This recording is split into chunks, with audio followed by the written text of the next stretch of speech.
everyone! It's another Divecast. Smaller show today. It's just me and Reactor. Other people, I'll be honest, I don't know. No one else just showed up. We are having a later start than normal, and probably something to do with it too. But, it's fine. So I was gonna say, it's a pleasure to be here again. One of the things that's been interesting recently has been kind of like a recent spate of new Kickstarters and stuff that I've seen for like some indie comics and stuff like that. Like it seems like there's a lot of stuff that's been getting funded or has just been funded, and that sort of stuff. And that's good to see. I'm glad that there's already that hustle out there this month. It's back to school and back to kickstarting, I suppose. Huh. Well, that's good. Hope a number of those work out and that, well, they follow through on what they're gonna do, because some Kickstarters have that track record, so, Yeah, I think the unfortunate thing is that, like, there's a lot of cases where somebody's got a really good pitch, like a really good idea, a really good, like, sort of elevator pitch for something, and then, like, they can sell it pretty well, but they can't actually deliver on it. So yeah, we've all seen a number of Kickstarters that do something like that. Mm-hmm. I think one of the things that's kind of key to remember or to think about on like the topic of actually running a Kickstarter and kind of like the production end of it is probably having stuff more or less underway to showcase by the time the Kickstarter's starting. Because, like... Yeah, it's like, here's the trailer video of the thing you're gonna throw money at, instead of, hey, here's what you could throw money at, and then we'll do it. Yeah, because I was gonna say, like, I think Kickstarter is almost a little bit of a misnomer, you know? Like, it feels a little bit like it's kind of Alright, yeah, I can see what you're getting at there, yeah. Yeah, you know what I mean? Like, it feels like people sometimes interpret it as, oh yeah, this is to start my entire creative process. Not necessarily like, oh, this is, you know, to kickstart the thing I already have underway. Yeah, it's like, I'm going to start a thing. And then you have the other guy where it's like, fucking, I just need like a little shot of money. Mm-hmm. Hit the Kickstarter button. There we go. Ring the subscriber bell, go to Redbubble and buy our merch. Steal your parents' credit card. As a wise Psychic Pebbles once said. Oh, that bastard. Honestly, a lot of respect for Psychic Pebbles and other creators like that. Oh yeah, no, of course. On the note of Kickstarter stuff, Smiling Friends, very excited to see how much support and traction that's actually gotten. Oh, you're right, Smiling Friends. I still haven't actually seen that whole thing. I've seen clips of it, and they look real fucking great, but not the whole actual thing yet. I lost my shit at the, okay, it's time to go to heaven.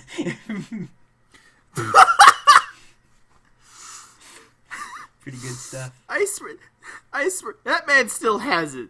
He still has that golden touch that started him off.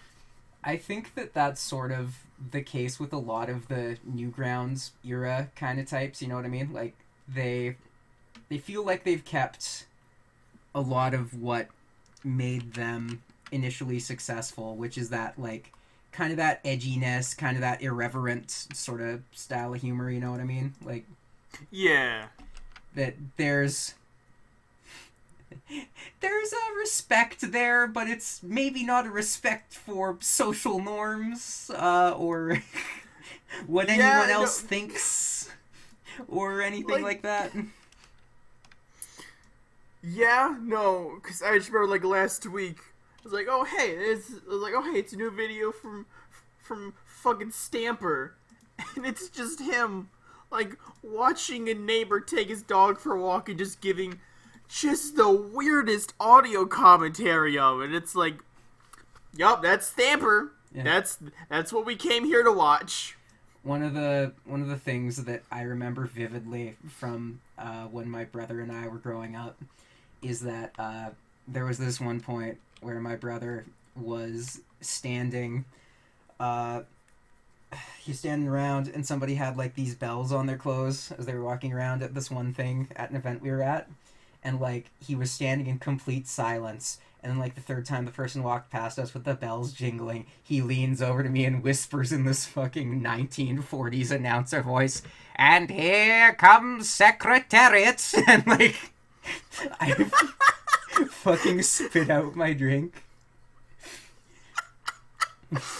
Oh, shit. In retrospect, I'm surprised I heard nothing like that. Because fucking back in high school, I had my keys clipped onto my fucking belt loop. So whenever I would take a step, I would jingle. And it just became a thing. For those 4 years I was at that place, you just hear that jingling going by and you're like, oh, there's that kid. I'm surprised I didn't hear anything about it other than my friends. They would occasionally come up to me, like, hours later, being like, I was taking a test and I heard your jingling, dickwad, and I'd be like, get fucked. Jingle Delta, jingle all the way. Oh, what fun it is to ride and witness a human being be slain. I don't know. I'm not, as we are aware, I am maybe not the best source for things on the Christmas spirit. You tried. And to be fair, I'm not either. Turns out a lot of people that I'm better friends with are more Halloween people. Yeah. And then there's Rust, who I assume is the more of the Christmas man. I can only assume. I don't actually know his stance. Can't lie, I'm a big Halloween guy as well, but that has a lot to do with the fact that I just get to work on costumes and decoration stuff and not have it seem weird for about a month of the year. And then the other 11 months, people tend to be more okay with it. But, like, you know, it's still sort of a, why are you doing that now? Because fuck you, I can.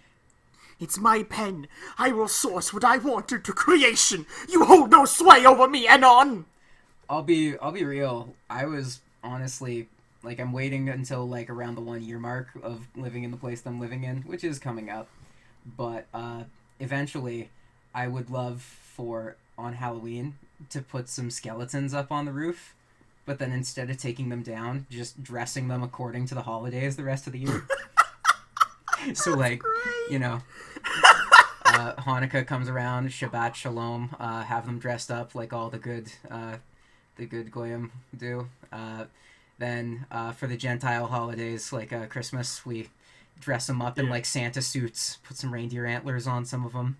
And, you know, Easter, put some rabbit ears on the skeletons.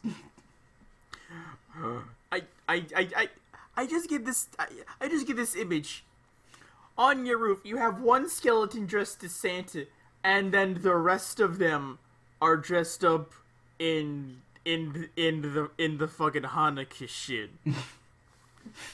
Well, not both at the same. Have Santa being outnumbered by the dreidels.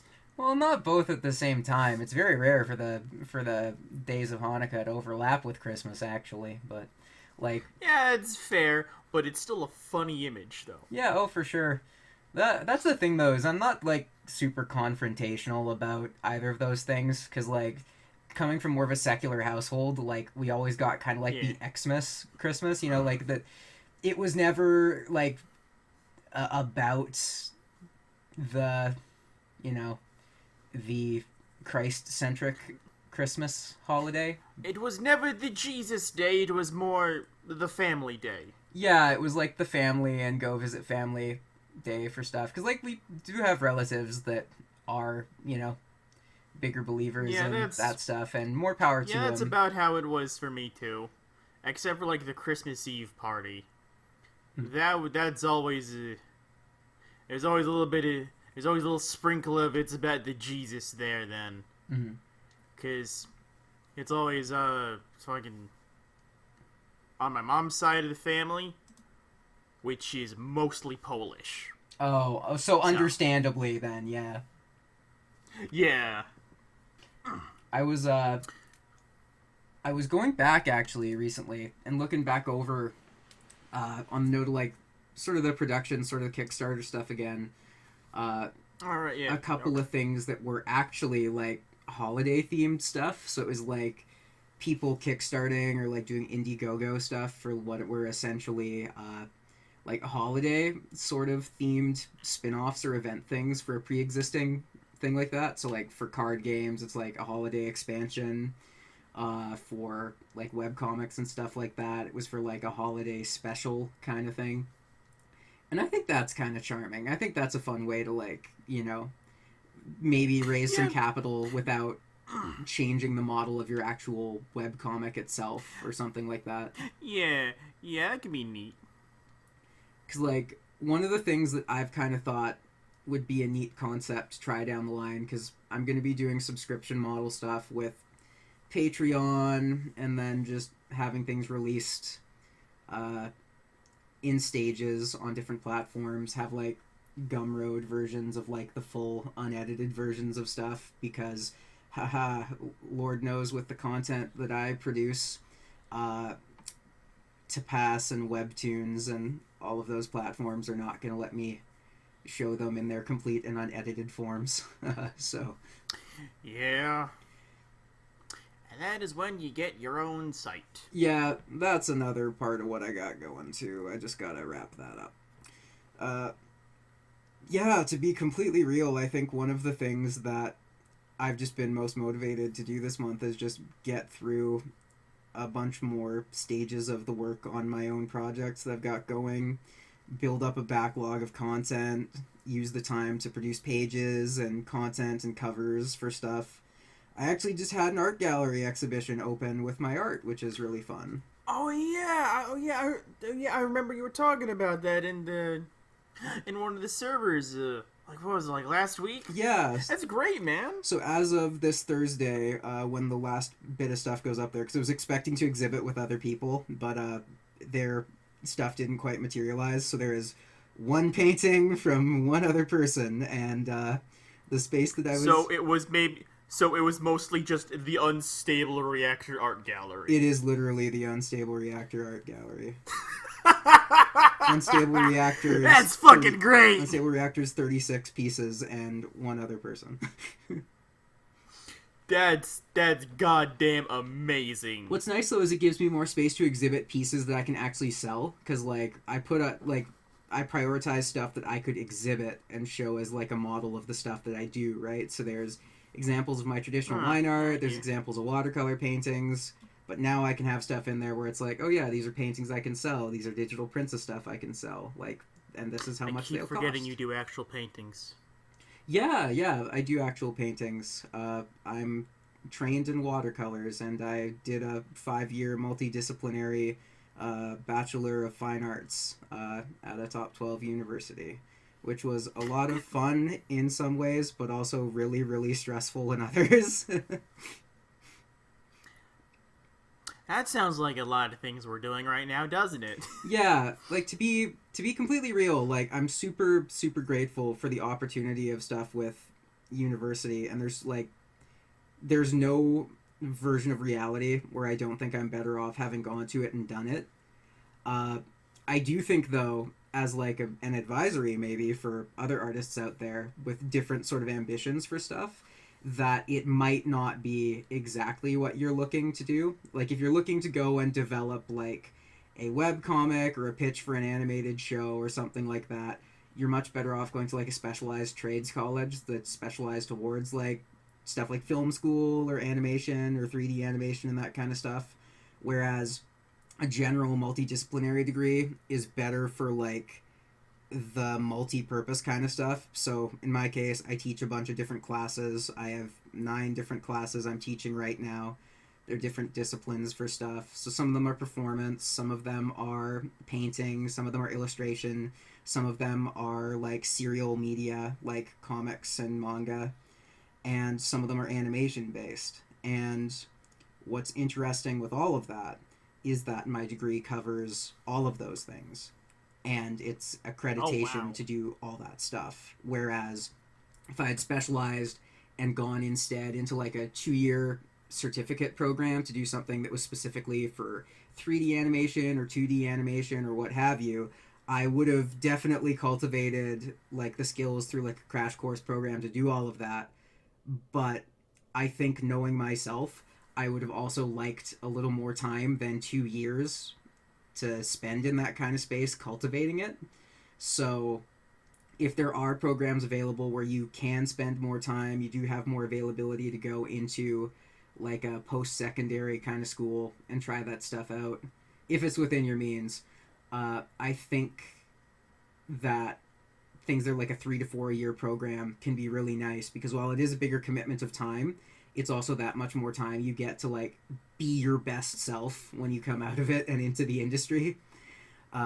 Because I had the benefit of being in industry stuff before I went into university. Like in high school and middle school, I was already doing a lot in my respective fields. But the benefit of coming back to this stuff as an adult after university is that I feel like people take me a bit more seriously and afford me a bit more respect, as opposed to what I was doing as kind of like this kind of precocious child, for lack of a better term. That, To be fair, it also just seems like you carry like a bit more weight just existing on your own. Because like when I met you, I thought you were several years older, and then I find out, oh no, we're about the same age, and you're a fucking teacher in college. yeah, I do a lot of stuff.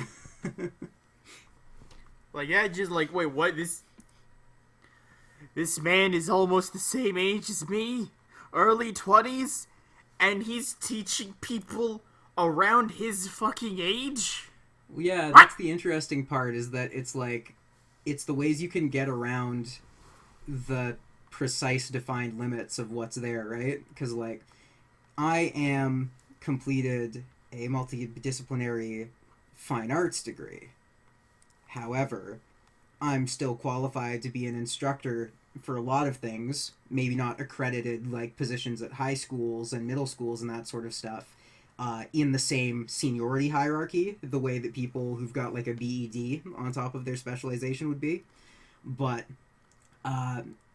basically, any program that's targeted to any demographic between the ages of like 5 to 100, like the whole swath of human experience, I can and have taught. So I've taught preschool classes, and I have taught classes for seniors, and I've taught classes for almost every age group in between: retirees, young adults, sort of, middle-aged folks, for like hobby and after work sort of things. And what's nice is that like it really does give you a great cross-section of different people to be talking with and different experiences. So as much as like I'm in this position where I'm teaching, quote unquote, it's really nice because on the human level and on the experience level, as a younger adult, I do just get to hear about people's different experiences at different stages of life, and that kind of informs the way I try to lead my own life as well with that context, and thinking about like, well, when I'm that age, what do I want to be able to say I did? So maybe I will heed this advice that the nice lady in her 80s is giving me. Well, damn. A really funny example I have actually is I was teaching this little seminar on the history of comics to a sort of like retirement community space a couple years ago. And so I tried to pick comics that I knew would have run from the time that these folks were kids and were still running in present, right? So like a lot of the mainstays like Batman, Superman, Archie, that sort of stuff. And what was really funny is in the case of the latter with Archie, I'd been showing them like the process of how like these series might have changed, because I was like, I know that a lot of you might have read these. I don't know how many of you actually followed them all the way through your lives and seeing how they changed and things were different. And some of them had like on some level and were a little aware of them, but like the minutia of stuff they weren't as familiar with. So like there was stuff that like some of them didn't even remember about the stuff that was released at the time. So like Batman used guns in the earliest Batman comics. Like there's a Batman comic where the solution to his problem is to like fly in a World War II era plane and just shoot the villain with a submachine gun, and then they die. Yeah, I remember seeing a few of those where he just had a gun. Mm-hmm. Still weird. What's interesting, though, was that wasn't the thing that they reacted the most to, as far as, like, oh yeah, that's weird, I don't remember Batman having that. What they got really, really strong reactions to was Riverdale as a spin-off of the Archie stuff. Alright, yeah, I can understand that. And honestly, I kind of felt weird about it, too. Because while I didn't, like, read the Archie comics, I have consumed Archie media in the form of this weird fucking show that I was only able to catch on like early fucking mornings when I'm getting ready for school, when it's like fucking early 2000s. Fucking called Archie's Weird Mysteries. I have vague recollections of that. I remember there was like one with like a caveman or something. Yeah, it's just them doing, like, Scooby-Doo shit, but all, like, the supernatural stuff is real. Scooby-Doo it was Unlicensed 2. It was actually kind of neat watching it. That is cool. I'm glad that, like... honestly, if I can be real, I think that, like, I'm just glad that, like, Archie still has some degree of relevance for, like, the generation of audience that is out there right now. Because a lot of series are kind of in that point where they're on the precipice of kind of like being forgotten. They're trying to find their place with the modern era again. Yeah, because like one of the things that I find really sad is the way people talk about like Superman content and finding Superman hard to relate to, and that's the I think that might be symptomatic of the type of generation of audience that we have, that like we're looking for Superman to be relatable. You know what I mean? Like I think that that's a very Gen Z millennial thing to be like, why isn't Superman more relatable? It's like, dude's a superhuman alien. I don't know if he has to be. Yeah, relatability was the thing that kind of shot up within the past, like, 10 years as far as media. It's like the YouTube videos where it's like, oh my gosh, that's so relatable. Oh, that shit like that definitely had a fucking hand in it. Yeah, I personally think that, like, Superman as, like, an aspirational kind of character where... Yeah. Like, of course nobody's gonna be like Superman. Like, not quite. Like, Superman is an exaggeration of some very, you know, idealized tropes about humanity. Yeah, he's not so much a guy as he is a symbol and a bar that you can, like, try and reach. You're never gonna get there, but that's the point. You try and reach for that bar. And I think that what's neat about Superman is that by existing and like juxtaposing other interesting characters with him, he becomes more interesting because of these friendships and these dynamics that he forms with other characters who don't have the same, like, you know, infallible superhuman traits to them. Yeah, they're more people. I'm not sure. They're not huge symbols like he is, like him hanging out with the Flash, this fucking jokey asshole who's always running his mouth. And like there's a little bit of a rivalry with the who's actually faster thing there. I think that that's fun. I think that it's cool to have that as kind of like the baseline for these characters' dynamics and their friendship. I think it's, it's probably okay that it doesn't have to be, explained and espoused at length why they're friends and every detail of their dynamic and what kind of symbol the Flash is, because it's like Superman doesn't need to wrestle with alcoholism or like existential dread in the same way that I think the more mortal characters we have do. Iron Man for the alcoholism. Yeah, and like there's other characters in the DC for that kind of thing too, but I guess my point is like I don't think every character should be someone that you can reinvented for the like a one-to-one like kind of comparison to the human condition, like I think it's a little bit foolhardy to go out and expect that it's like, oh this superhuman larger than life character is what I as a person in the real world will base my behavior and my beliefs on for the ensuing better part of my adolescence and adult life. I don't think that that's necessarily a healthy behavior. Not like, because that's usually construed as a thing on the production end of things, right? Like you hear all this stuff about like a responsibility for content creators, a responsibility for content, and I honestly wonder where exactly the line is as readers and consumers of content to like responsibly be able to identify, maybe trying to solve the world's problems like I'm V from V for Vendetta isn't the healthiest way to effect change on my surroundings in the real world, If nothing else, acting like him would increase your vocabulary to get that alliteration down. It would.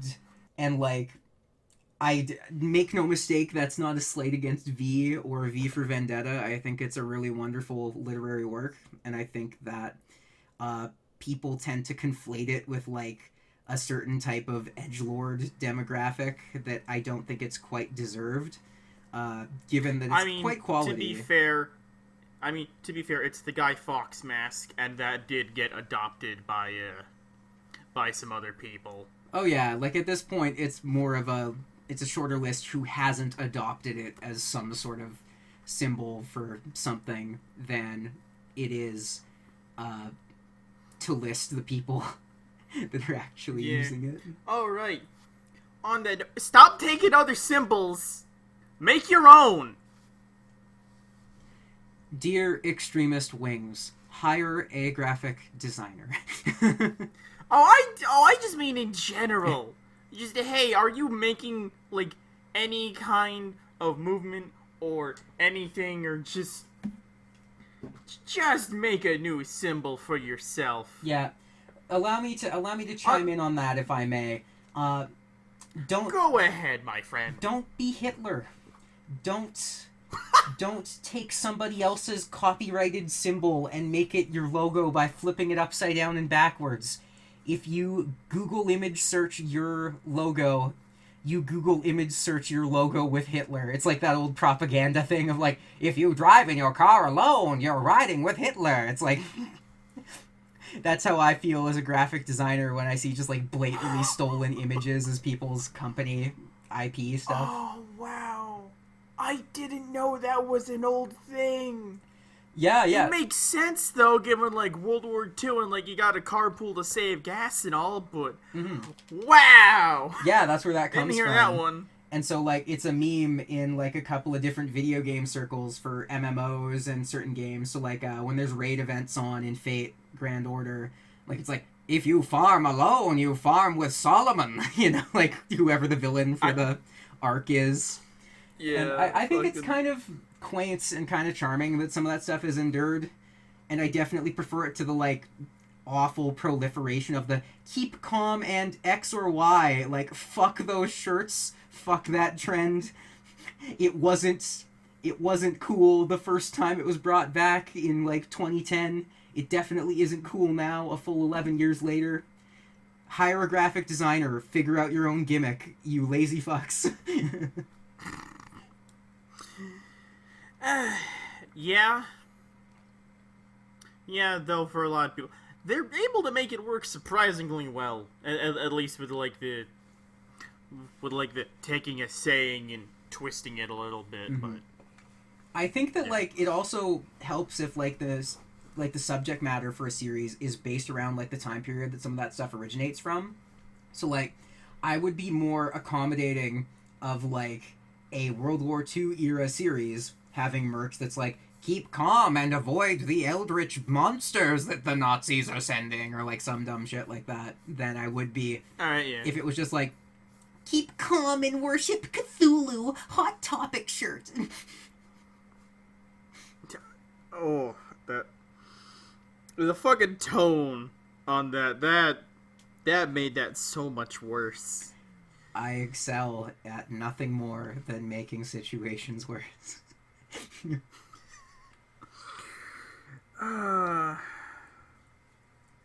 Fucking spark of chaos, you bastard.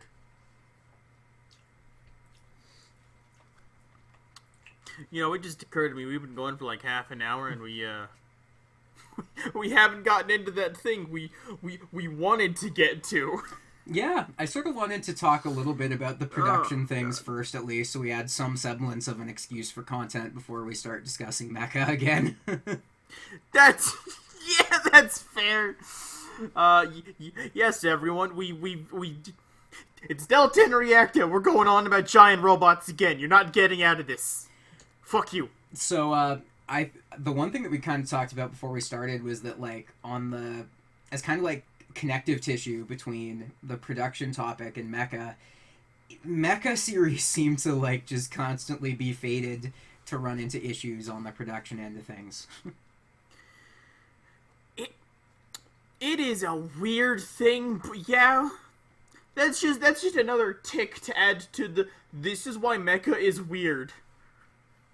I'm still waiting to watch the new Evangelion, but I would be hard. There's a lot of stories about another series of mecha shows just where either not being able to do a thing movie releases, and then fucking doing it, or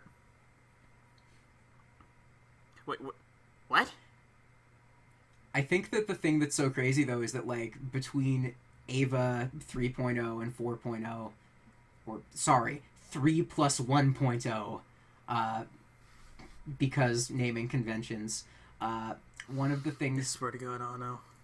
One of the things that I thought was kind of funny, at least cosmically, there's reasons for it, and Ono had a very good justification for it that I'll talk about in a second, but I'd be hard-pressed to find, any other series, or more accurately, any other demographic of fans of a series where, the hype endures after, in the entire space it took to produce and release the first 3 movies, the 4th movie takes to come out.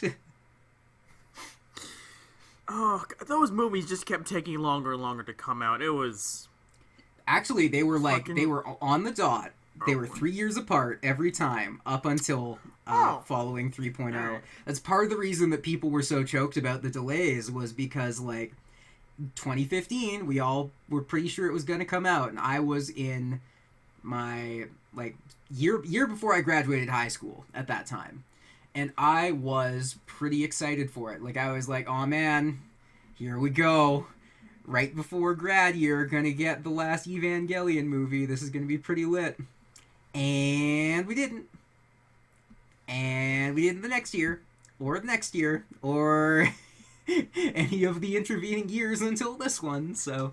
and then we find out he's working on Shin Godzilla, and it's okay, this explains why it's taking a while. Well, that's at least that's the thing, though, is he was working on Shin Godzilla, but there was something else, and that's the thing that not a lot of people know about. Oh. So... Alright, what's that? So, if you look at the production cards for the new Evangelion films, you'll notice that they're not released by Studio Gainax. They are in fact released by Studio Kara, which is Ano's own studio. The reason they're not released Gainax is kind of dead. Yeah, Studio Gainax is kind of dead because Anno was being utilized as kind of like a piggy bank, like his IP and him personally were being used as a piggy bank to keep Gainax afloat, along with some of the other contributors, by some of the heads of the studio that were his friends.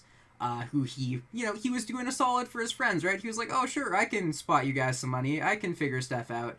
And then he found out that on top of that, like, there were cuts of stuff that he was supposed to be receiving or was supposed to go to different parts of the business and the company that were getting embezzled or pocketed.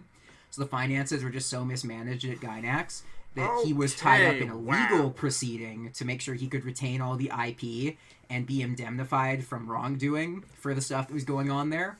So production had to be halted altogether, even though he was doing stuff with Studio Kara, just to make sure that he wasn't going to get in trouble for it. So him doing Shin Godzilla was a way for him to still be making money and paying the bills despite not being able to produce any of his own stuff at the time. So I actually have to say, shout out to the cool folks at Toho and the studios involved in the production of Shin Godzilla. Thank you for giving a struggling man a gig that he definitely deserved and earned during a time where he could really use that money. And it's part of why, as an Eva fan, I'm not mad about the delays. Like, the more context I got about why stuff was delayed, the more I understood and empathized, I think. Because, you know, if you like a series and you like its creator, and particularly in a case like Evangelion, where the creator's mental health is so closely tied to the story of the series and the production of it, it's like... that's one reason, like, I was never, like, chomping at the bit to get the new Ava movie. I was always be like, it'll come out when it comes out. And we like that. The man's It's out when delivered it's the out. 3 movies. And knowing, like, anyone who knows Ava and dives a little bit deep knows the man was horribly depressed when he was making it. So, yeah, no, it'll come out when it comes out. No need to try and harass the man over it. Yeah. He's doing his job. Well, it's like, in the same way as I think there's a difference between, like, when it's one person kind of behind the production of things and, like, a whole studio and writing room taking over for it. Because, like, I think that's, again, production stuff on webcomics and independent series, like, a misconception people have about independently produced stuff and independent creators, is that, like, when you get the delay from a big studio, usually it's not just the product of one person. It's like something structural or contractual or something financial with the company or like the production house or someone along the chain of making it that it's become an issue with. Whereas like with something like a webcomic, it's one person that's responsible for that whole deal, like start to finish, along with like some of their close contributors. But like usually, just for the sake of financials, it's like a single person or a duo or like a small team of under 10 people, like at maximum, at absolute max. And I think that something that like I think people are getting better with it, but something I think is still a point of awareness that people need to be a bit more aware on for independent creators is just like stuff can come up, like even as trivial as like in my case recently, I just had like the power in the basement suite of the house that I rent in, right? Like I rent a whole floor of a house, and so it's a whole suite unto itself. So me and my roommates live there, but the breakers and all the stuff are in the part of the house downstairs that's being renovated. So an unfortunate side effect of the renovations is that the guy downstairs who's been brought in to do the renovating keeps flipping the power and the breakers on and off without giving us advance notice. So my computer's gotten shut down a couple of times before I've been able to like save or have stuff auto save. So I keep losing like an hour or two of work at a time on stuff with that going on. So there's been a bit of delay on a few things, and I'm very apologetic about that. There's a lot of things that have kind of turned into a backlog because of that. But I think that people are more understanding of the fact that for me, as an independent, as a single person explaining that backlog, it's like, oh, you as one person with a limited income and a limited workstation here.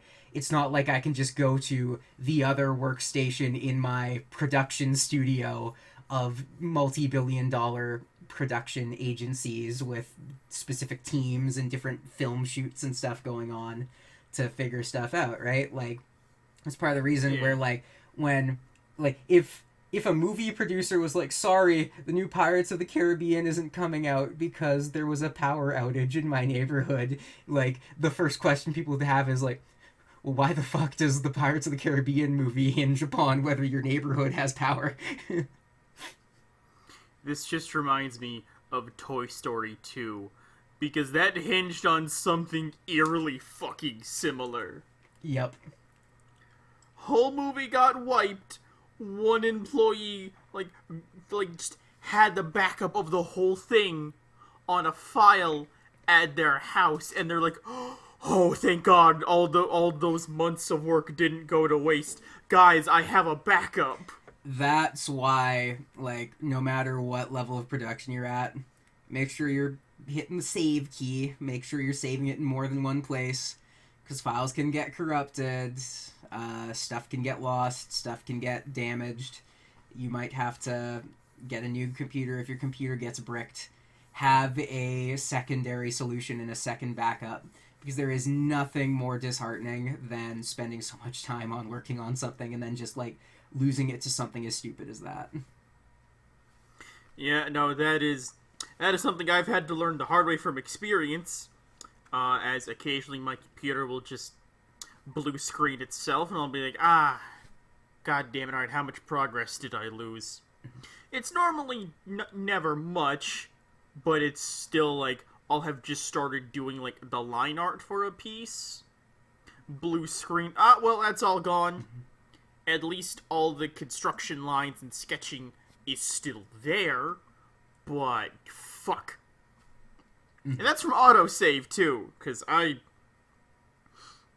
used to have the bad habit of just not saving until the piece was done, because normally I don't spend very long on a piece. Normally, a few hours at most, and that's because I'm a crazy person that manually colors. Half the time is generally from the coloring. I know how to paint bucket. No one get on me about that. I know how to. I don't like it, despite the immense speed it saves. My whole thing is I tend to do select and fill for big areas of block colors, but then I will actually go in, because I have paint style brushes. You've seen what my art looks like. I'll go in and I'll actually texture stuff up with physical brush tools, because that's how I get the texture and the color balances that I like in what I do. And so for my actual line arts and pages for comic stuff, I don't tend to do that as much. I don't tend to incorporate that style of art into the pages very often. I tend to just keep it black and white line arts, manga style kind of stuff, where I'll do screen toning, and I'll do some block shading and stuff if it makes sense to. But most of the time I just do the hatching and stuff within the line art for shading, and I'm pretty happy with that the bulk of the time. I can see that. For the most part, I just do the flat coloring and big just pools of black for the shading. I fucking love that style so much. Oh, super flat, Imaishi and that sort of thing?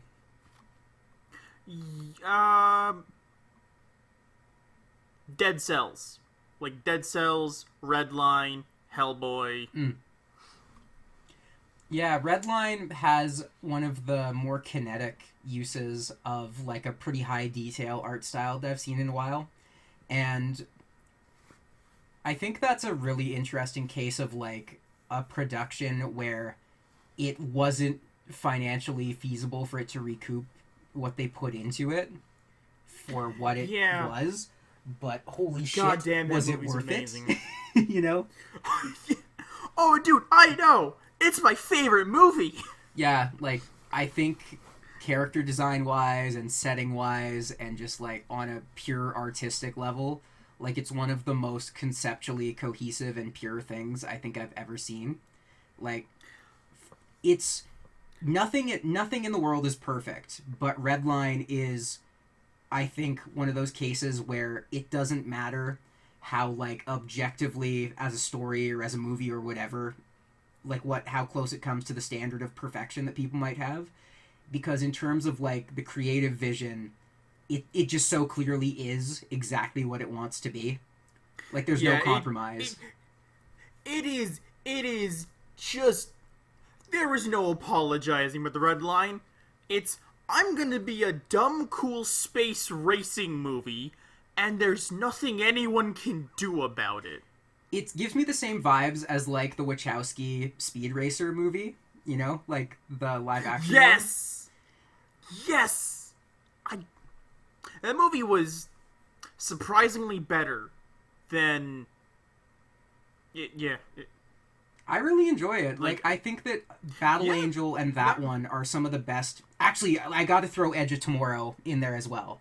Edge of Tomorrow, Battle Angel, and forgetting that's in that category. Yeah, Edge of Tomorrow. Like, if you look at the manga it's based off of, on one hand, I'm a little disappointed that the exosuits don't more closely resemble the original, because I think they do a really cool thing with the visors on them.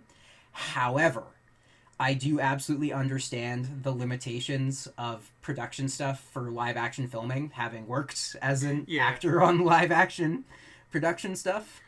So yeah, that's a big reason I keep forgetting that it's in that camp. Because they have him. Yeah, Tom Cruise. Like it like people just kind of think, oh yeah, it's a Tom Cruise action movie, and it's like, no, it's the Tom Cruise anime. It's the.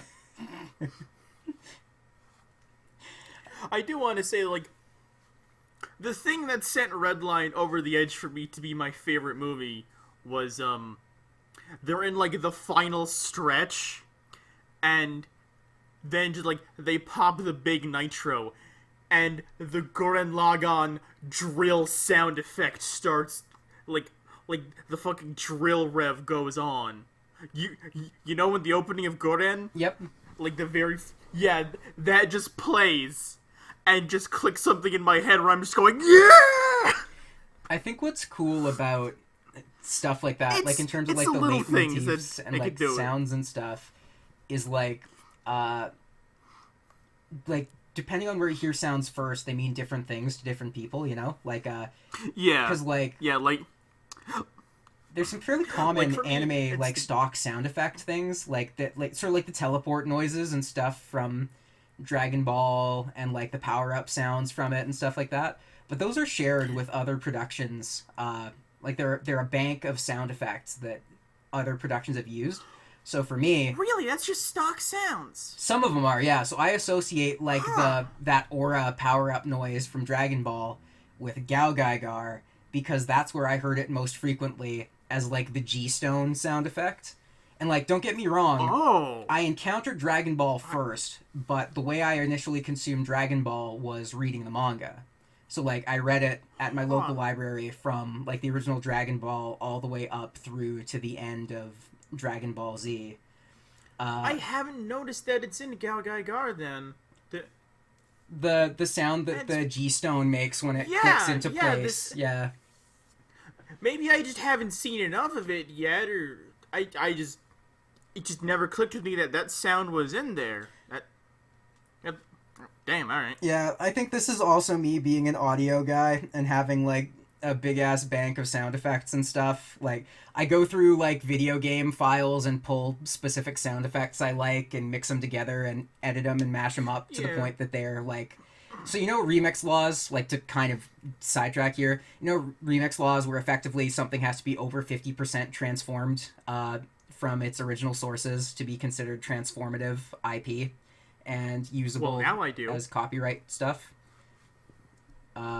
Essentially what I do is, if I gotta do sound effects for stuff, or like kind of that vapor wavy kind of Blade Runner ambiance kind of sound effects for the big droning kind of sounds in the background, I will record sound and stuff on my own from different things, like machinery that I own, machinery at workplaces, just what the environment sounds like if I go out into the mountains or into the forest and stuff here, or just like sitting beside the highway and recording audio as cars go past and shit like that. Yeah, that's not a bad way to do it.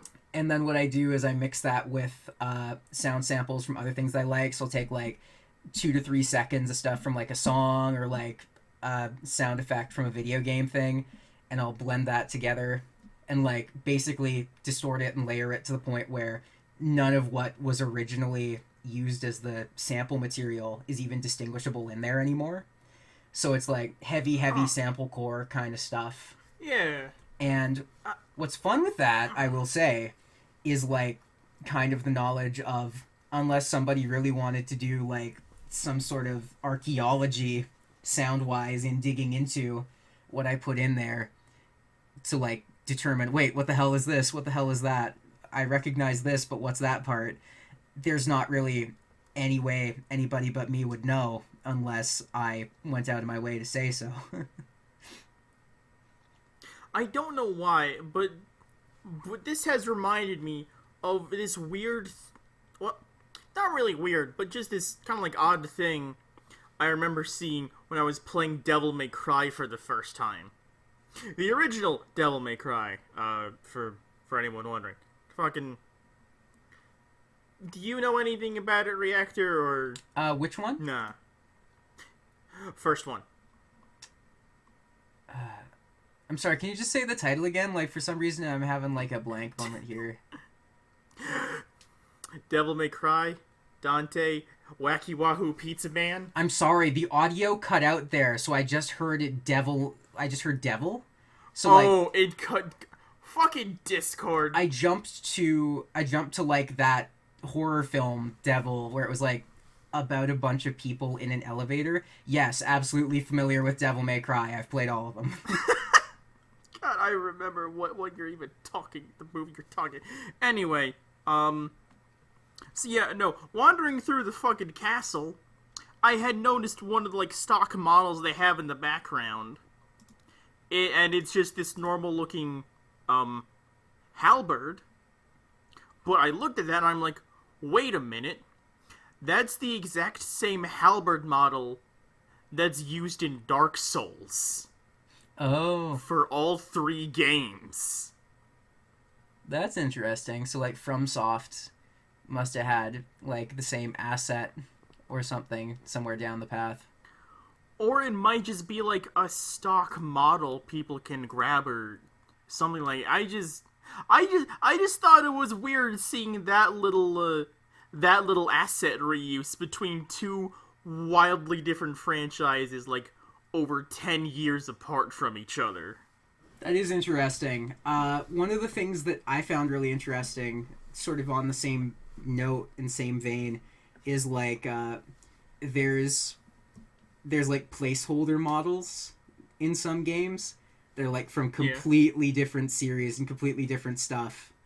And like they have to patch it out when it gets found because they don't actually sometimes have the IP for the stuff. Yeah.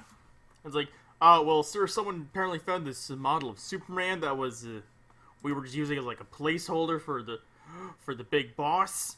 Why is it still in there?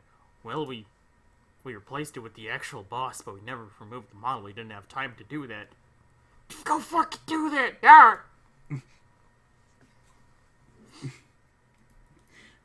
Yeah. I think it's interesting how that stuff happens. But sort of to, like, bring everything back around and give us, like, a bit of a final topic here, just so we don't run too crazy over time. One of the things I wanted to throw out there, just as, like, a mecha recommendation for the audience, is if you all haven't seen Gun X Sword, check it out. It's probably one of my favorite mecha shows. It's goddamn amazing. Especially with the variety of mecha styles they use in there alone. Mm-hmm. Kind of just blew me away when I was first watching it.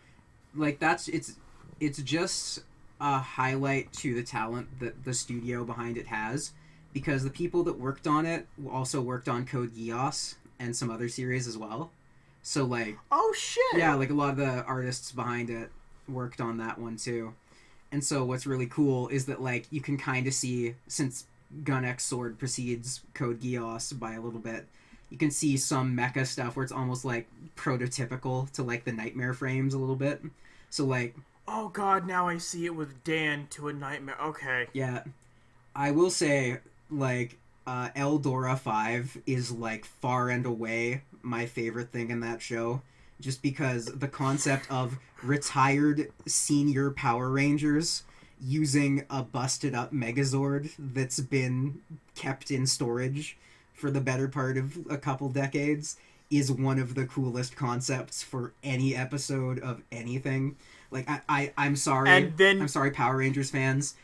That one episode, to me, I have enjoyed more than any collective season or movie or anything for Power Rangers content. It's just such a wholesome and enjoyable take on the core concept, I think. As a Power Rangers fan, I can understand Reactor. I can completely understand. Especially seeing those old 5 kooks actually lay the smackdown on motherfuckers in that beaten up model too. Yeah. I especially love the fact that, like, in order to necessitate it combining, like, some of the different individual vehicles are, like, drastically different sizes. So, like, the tank is, like, the size of a building and the jet is, like, really compact. I like stuff like that. Oh god, I gotta rewatch that. That show is fucking great. I just think in terms of characters and, like, designs and just overall story, it's probably one of my favorites because of the fact that there's not a single aspect of the show that I felt let down on. Like, there wasn't any plot threads that got dropped. There's not episodes that I felt were a waste in there. Like, even the goofy, like, mafia car one, like, that one I still felt was, like, a really solid and fun episode that still led into some plot significant stuff. Yeah, I can't remember anything of that show feeling, like, out of place or anything. It was just a good show. Yeah, very tightly written, very well animated. I think Vaughn's expressions should be memed on more, and I'm a little disappointed that they're not. Or even just, like, gifs of him putting, like, every available condiment on top of his orders at restaurants and stuff. Like, oh god, I forgot he did that. That's fucking weirdo. Yeah. I think he's it's got a my cool favorite. fucking sword, though. Yeah. Goddamn love how it's just his belt. Just grabs the buckle, whips it, now it's a fucking sword. In close second Also, to what he uses to Eldora control 5 his- has to be Volcane, too. Like, Volcane and then Ray's gun are both really cool things. I wish I could remember that. It's been a year since I saw that show, so I'll admit a lot of it's kind of blurred out for me over the while. For sure. I will say this much. It's always worth the rewatch. It's like the Big O or Ava or Gal Gaigar for me, where, like, I go back to it and I'm never disappointed that I did a rewatch of it. Yeah, no, Big O is also one of those shows I'll go back and be like, hey friend, have you seen Big O? And I'll be like, no. And that's what we're doing for the next 2 weeks. The first season of Big O, I'll admit, like, Big O is a case where, like, I wish things were a little more conclusive with the second season, but I don't dislike it. I think first season Big O is, like, some of the best content Toonami ever aired. I could get behind that. And then just gonna slide Space Dandy on in second place behind that. Space Dandy's also a lot of fun. Nothing trumps the rump. I fucking love Space Dandy. Yeah. But hey, overall good podcast episode here. We are right on, like, the 1 hour mark. Is there anything you'd like to plug before we wrap up here? Hey everyone, Reactor's running an OCT called the Excalibur Experiment. Go join his Discord. Yeah, I'm probably gonna be trying to join it as a competitor. I welcome I don't know. you and I haven't everybody. made comics in years. Like, I think that's what's going to be fun about it too, because like I want to reiterate, because I've talked about it before, and I don't want to seem like I'm shilling my own stuff all the time, but I do want to reiterate that what I'm aiming for with it, and what my collaborators, Elm and Boss Rickard and Pluto Tides and Shalternet and Luinous are all working towards, is like something where it's like, not only are we showcasing the stuff that we like to do as part of it, but we want everybody else to showcase their own stuff. Like, we want to leave enough room with like the structure of the tournament where it's like, oh, yo, do you have like a fun idea story-wise that can fit into the fabric of the lore and the canon of this? Do you want to invent an entire shop that exists within this city? Hell yeah. Go ahead. I'll admit, Make it there's happen. there's a lot to read through just on what Alm's already thrown up. Oh yeah, and that's just his stuff, That- because Boss and Pluto Tides and Shalternet and myself there's and more. Ruin all have our own stuff that fits into it too. Not all of it's going to be immediately important, but we want you guys to understand and know about where we're coming from and what our production methods are like. So when That's fair. stuff like that comes up and appears as elements in the tournament, it's like, oh, okay, if I'm interested to read more about this and check it out, I can look here. I would also like to plug that 3 of the judges are the finalists in the Tournament of Two Souls. So, Oh shit. so support them right now. Go out and support them. Go support Pluto Tides, Boss Rickard, Elm Corn Kid, and Elm Corn Kid's partner, Red Blueberg, who is also incredibly talented, and working with him on that one. They've both come so far. Both teams have done amazing, amazing work. Really, really cool stuff. And I can't stress enough that, like, I am just so in awe and honored every day to know these people and to be working with them and to hang out with them and like be sharing ideas and working together, because they're so cool and they're so fun and positive to be around. And I hope that for people coming into this tournament and this setting, no matter how this tournament that they're in shakes down, I hope that what they get is the sense of like fun and appreciation and like just kind of enjoyment of the sports of this stuff that they brought to it, because they honestly are just such an amazing group to be in the presence of. And I'll take that one step further. We just had the results come out for the 3rd round of the High Midnight Tournament, and we're heading into our 4th round, which is the semifinals. And I would like to say, both to everybody that moved on to round 4 and to those who were eliminated in round 3, excellent, excellent work on your entries. And I know that sometimes it's difficult to feel like the effort was recognized or paid off when it's not in the number 1 spot. It's not the thing that won in your matchup. But I want everybody to understand implicitly and honestly, from the most sincere, deep part of my heart, that there was not a single entry that wasn't incredibly engaging, really cool, and had visible effort all the way through. So I just want to make sure that everybody knows that, and that everybody, whether they're a spectator or competitor or whatever, knows. Put respect on those names. Put respect on those 8 competitors, because they did a truly excellent job, and I wish them all of the best in whether it's the next round or their next endeavor, whatever they're doing, because they all truly are so worthy of support and praise and further, watching where their career is going to turn out as they continue on as artists, because they really are great people and great creatives, and I wish them all the best. Well, that seems like a good place to call it then. And as another guy who was also working on the High Midnight Tournament, thank you to all of you who have entered the tournament and given your time and your effort toward making it what it is now, and just getting the rounds done and everything. You guys really are what made that work. Absolutely. Me and Reactor just stand behind booths with little clipboards going like, all right, yeah, this looks good. Yeah, okay. I mean, I also have a big monkey wrench that I'm carrying around to plug any leaks in the pipes, but mainly that. Yeah, no, they don't need to know about the bonk wrench. That's But